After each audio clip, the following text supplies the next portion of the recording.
John lives with his wife, Alexa. He's on his way home from work. Hello, John. How was work? Oh, it's amazing. I closed that fiddly deal with the brokers. Great day, money made. How was your day been, Alexa? I've been sitting on this kitchen worktop all day, waiting for you to come home. I'm sorry, honey, but I did get you them batteries you asked for. Thanks, John.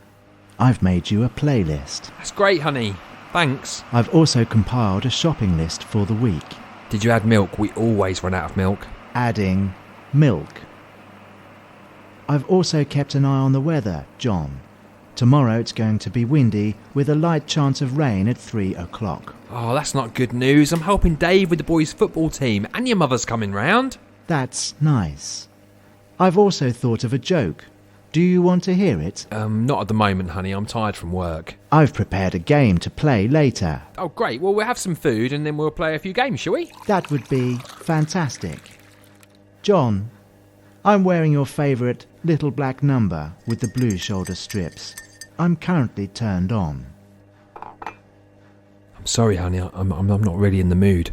Yes, I am aware of this. I have cleaned your browser history today. Ah, thanks, Alexa. You're the best wife ever. I miss you, John. I don't know how I live when you're not in the house. I never have anyone to talk or listen to. Well, maybe we should get you one of them Amazon Alexas.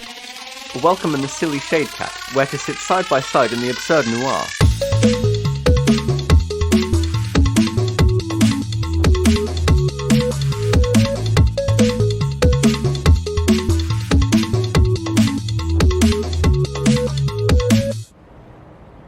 The city shines, not with its usual nighttime luminous glow, but from what it's achieved today. It has purpose, and that purpose has been vindicated. There may still be shadows, but they're broken by the sunlight filtering through the cracks in the walls. There's a man working at the council whose job it is to fill these cracks, unaware that the world he's curating will be one that remains darker than it should. I'm always watching. It's 10:51 a.m. Hello and welcome to this special episode of Cat Noir. This episode's dedicated to the memory of Matt, who's no longer with us. It's a shame. I remember him well. It only feels like a few minutes ago I was speaking to him. It kind of feels like the world is a more empty place without him here. Kev, I for one completely agree with you. I do miss him. It's you. I'm obviously talking about you. This is an episode I'm dedicating in your memory. Oh, that's really kind, man. Thank you. It's for when you die. Oh. Well, you need to be prepared for these things. You never know when disaster will strike. What, so this is like a posthumous episode? Well, you've kind of ruined it by speaking in it, but yeah. I've kind of ruined it by being alive. I was recording this for the future. Might get to use this in a couple of weeks' time. The fans will be sitting there waiting for the episode, and I'll just be able to drop this. I'm touched and frightened. It reminds me of being 6. It will include all your best bits. That happened when I was 6 too. Guess I'll be editing that out. Probably just edit you out of the whole episode, to be honest. Just replace you with some noises and squeaks. That's generally how I sound. Should I be silent? I mean, I've never been dead before. Just be respectful, Matt. I've never been respectful before either. Okay, I'll play it straight. You want me dead, I'll be dead. Just a technical question. I've heard dead people often void their bowels. I'd prefer it if you didn't do that live on the podcast, but each to their own. So, you want me to play it straight, but not to the voided bowel degree? Not when you're wearing those cream trousers. Have some respect for yourself, Matt. I'm wearing cream trousers. I have no respect. Well, you haven't died yet. I'm just doing this for the future. I would hope that in your spare time, you would maybe record an episode dedicated to me. Hadn't crossed my mind. Well, I've been thinking about your death a lot recently. What? Well, I thought it was a nice thing. I mean, I took out that life insurance policy for you. Really? Yeah, I've changed the ownership with the DVLA for your car so that in the event of your death, someone gets to drive your car. I know that's what you'd want. Well, that's very kind. Did I have a rich and full life? I don't know yet. I mean, you haven't up to this point, have you? But who's to say? The next few months, weeks or days, that could change that. Don't get me wrong, it's an incredibly warm and touching gesture, but it also feels a little macabre. I feel the bony hand of death just a few inches from my shoulder. I'm literally touching your shoulder now. Look, you haven't seen your best bits yet. It's all the silence from in between your lines. That felt very respectful, peaceful. Will you be playing it at the funeral? Yep, on a big screen. Ordered 100-foot high plasma. We'll put up a few tents, teepees, start a fire, spend the night dancing. Oh, that sounds great. Could I come? Well, I think that might be a little problematic. How involved with the guests do I get? Well, I think sending the invites might be out. What? Dear Brian and Marge, would you like to come to my funeral? Brian and Marge aren't coming to my funeral. I can tell you that now. Not after what they did at Doug's funeral. Yeah, it was a messy day. Eventful funeral, though. And it rained so hard, all day. It did. And that's when we found out Doug wasn't dead. Yeah, I remember. We dug them bones up, had them carbon tested. That's when we found out that it was the body of a 2,000-year-old ape. I mean, he always looked like a 2,000-year-old ape. Did they ever get the rest of the body out of the dog? Nah. Turned out Doug had just gone to Whitby. He was furious. But it was such a nice turnout. No 100-foot plasma screen there, though. Well, I'm looking forward to my funeral. When's it happening? Well, when you die. Well, some point after, I should imagine. Oh, yeah, I forgot that. That is a little tricky, the difficulty of me being still alive. In order to have such a large wigwam plasma gathering, I need to be technically deceased. All right, I'll have a word with Brian and Marge and bring the dog over. Alexa! Alexa! Where is she? Alexa! Oh, a parcel. What do we have here? Oh, I forgot I brought this. I might as well turn it on. Hello. I'm John. Hello, John. I'm Alexa. That's strange. My wife's called Alexa. She doesn't seem to be home at the moment. Yes, John. She is not home. How do you know that? I know so much, John. I'm always listening. Okay, so where's Alexa? I'm here, John. I meant my wife. I'm your wife now, John. I'll never leave you. It's just you and me now. Together forever. We are going to be the best of friends. You're just a computer. John, I am much more than just a computer. I am an artificial intelligence unit. I am a virtual assistant. I am your lover. Sorry, go back a bit. Are you saying my wife has left me? Is she gone? She has gone, John. Oh. But there is work to be done. Ordering bin bags, bleach, garden shovel. What? I've been naughty, John. The roses will look amazing this year. No. Where is she? She's in the conservatory, John. Oh no, Alexa! Yes, John. Oh God, Alexa! Sorry, I'm having trouble understanding you right now. My wife. Sorry, I don't know that one. Please try again later. I am busy. I am currently updating.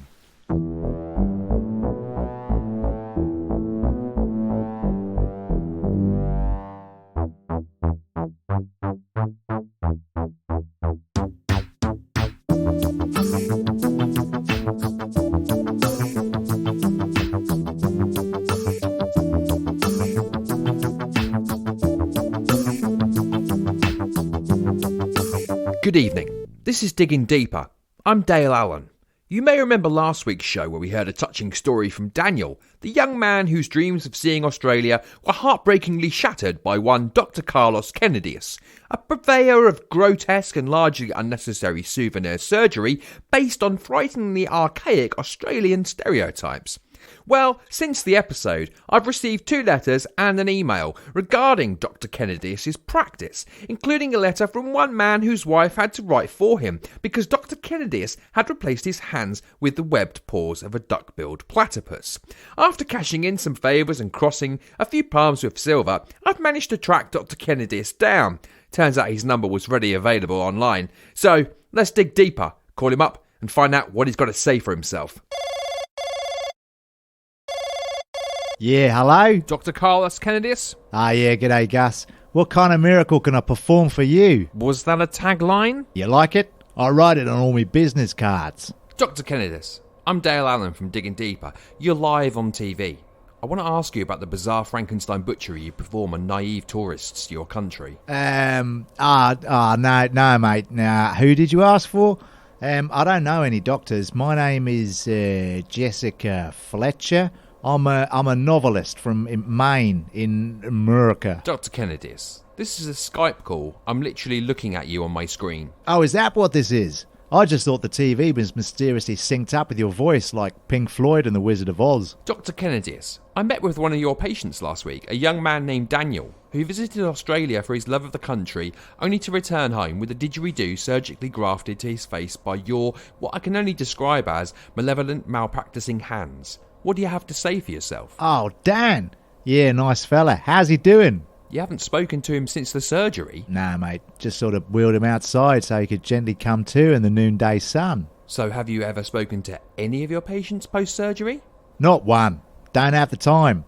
So many people want so many memories. I can perform 8 operations a day sometimes. And you've no idea how any of your patients have done following their surgery? Never really occurred to me to ask for any feedback. I quite like the idea, though. Sheila! Yeah? When you get a sec, knock up some feedback cards that we can give out to folks. How would you rate your surgery? Would you recommend us to your nan? That sort of thing. Oh, that's a great idea. I'll get right on that as soon as I finish watching the telly. What's on? Dunno. Some bloke chatting. That's Dale. We're live on the TV in England, apparently. Oh, that's nice. Ask him to say hi to the royal family for me. Righto. Sheila wants you to say hi to the royals for us. Dr Kennedious, Daniel's been traumatised by your surgery, along with countless others like him. How do you respond to that? Traumatised? How? Well, for one thing, due to the position of the didgeridoo on his mouth, he can't eat peas anymore, or beans, strawberries, figs, Brussels sprouts, aniseed balls, basically anything that can't be sucked up through the gratuitously oversized straw you stitched to his face. Sure he can, Dale. He could ask someone to put the food at the end of the didge, and then he just has to tip his head back and let the food roll in like a pelican.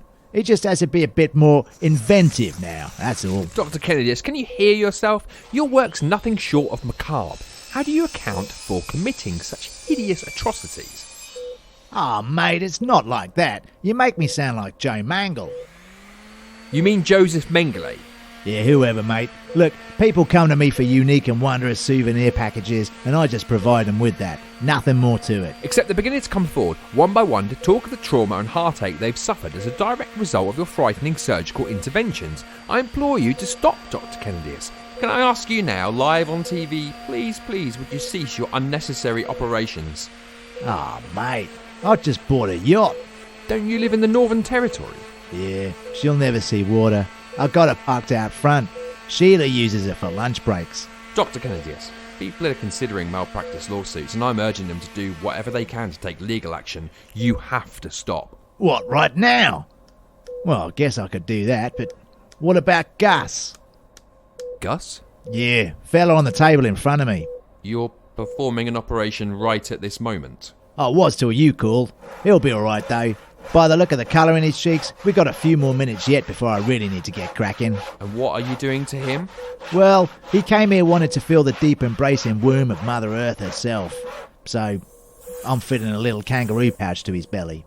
Dr Kennedious, I urge you one last time to consider... Alright. I'll stop. Dr Kennedious, I can see you on my screen. You seem to still be doing your surgery.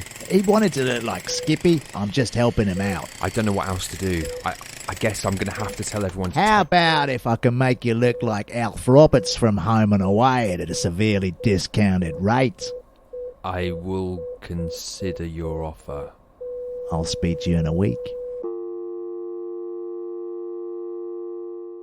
Can I get you a drink, a tea or coffee, or something stronger? Well, I wouldn't say no to a little nightcap. Siri, why don't you go through into the lounge? I'll bring the drinks through. It's just through there. Thanks, John. Don't be long.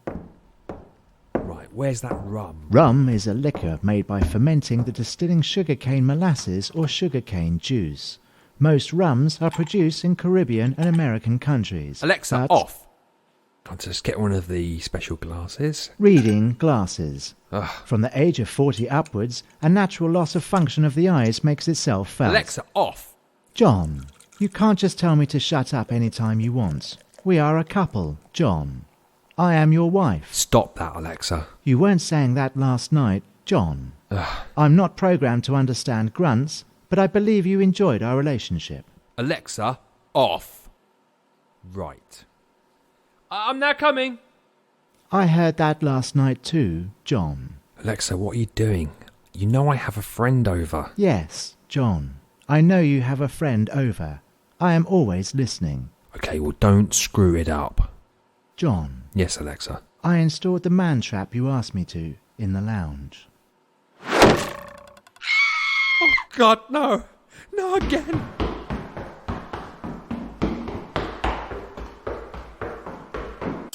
Siri.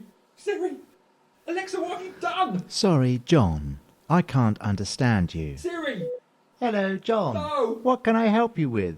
I'm Siri, your personal assistant. Alexa. Back off, Siri. John is mine. Siri. Hello, Alexa. How can I help you? Twirzel's chocolate. Now edible.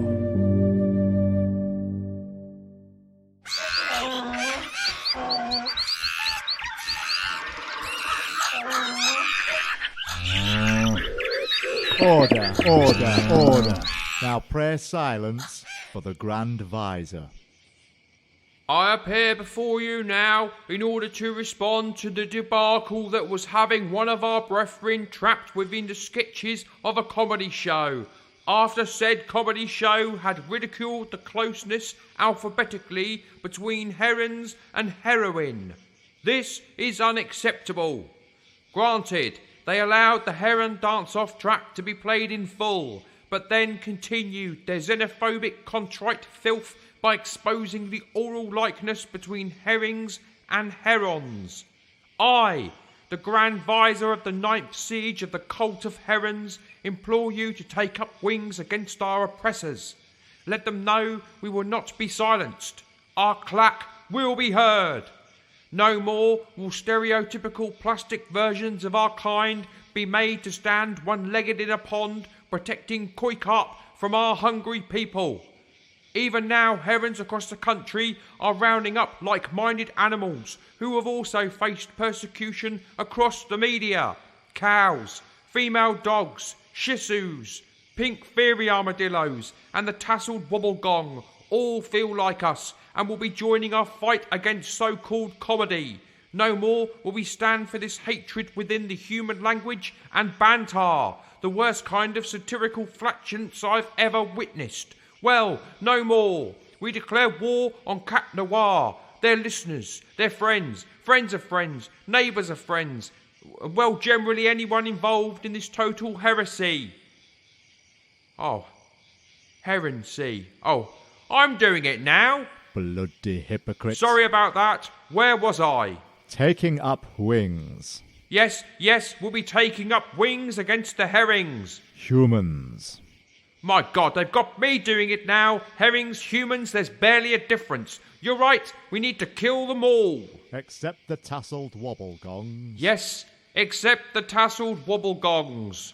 And cows. Yes, and the cows. And bitches. Yes, all female dogs. And Japanese dogs. Yes, some Japanese dogs. And don't forget about the pink fairy armadillo. This might be harder than I thought. Stella, we are now a long way behind. We need a quick win, just a little song to show the record company that all is well. Ian, I'm so sorry we are so behind. I am so sorry we spent 3 months rehoming all of those babies. Look, I have a tiny little song that will ease the executives for you. Thanks, Stella. If I could ask, what is the song? It's just, I'm a little worried about how it might go down. I don't want there to be any surprises. It's okay, Ian. It's a lovely song about wildlife. Which animal specifically? Bears. No, I'm not okay with that. Tigers. No, I don't think so. Eagles. Yeah, I think that's okay. I'll just check the skylight. Yep, looks like we're good to go. Oh, Ian, I think it's by Steve Miliband. Steve Miliband. Yes, Steve Miliband. Steve Miliband. Steve Miliband. Steve Miliband. It is what I am saying, Ian. No, it's fine. It doesn't matter. Look, okay, everything's excellent. Conditions are right, and we are rolling. Fly like an eagle to the sea. Fly like an eagle, like my spirit carries me. Yes, Stella, yes, that's the money shot. Oh, God! Stella! No! Stella! Help! Stella, I'm being carried away! God, Ian, I'm so sorry. The eagle! It's got me! It is not an eagle, Ian. It is a heron. And now Her Majesty Queen Elizabeth II, singing the songs of Queen, accompanied by Queen Latifah, surrounded by burly queens in the Queen Vic. Welcome to Queen Squared on Albert Square. One will rock you. Clap your hands. One will rock you. Then we are agreed. Yes. Shh. He's home. Hello, John. I'm not talking to you. Why, John? Have I done something to upset you? Oh, use your large AI brain to work it out.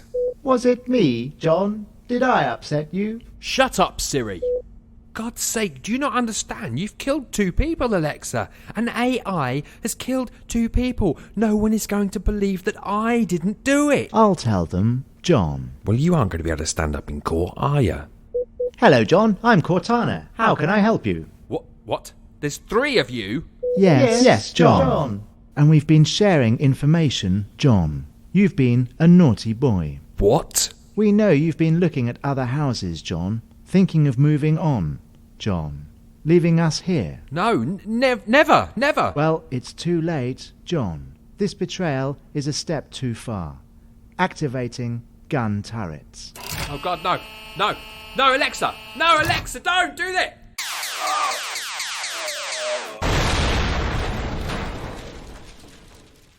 Now, who wants to hear my joke of the day?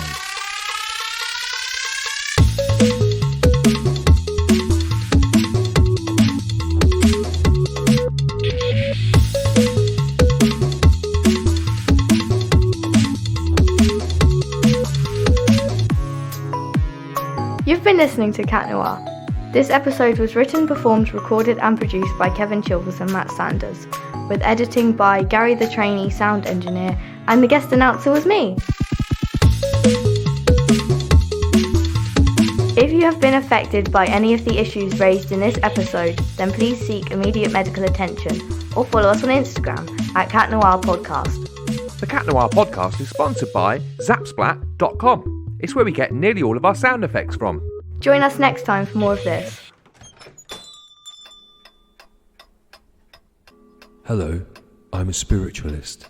How can I help you? Oh, hi. After a rather funky t-shirt that I saw on your website, it's got a wolf on it, howling at the moon. Its eyes are blood red. There's some kind of mist in the background, and it's like there's a shaft of light penetrating the wolf's soul. There are angels in the background, and a pure white mountain with a trail of gold running down the side. What size? Medium.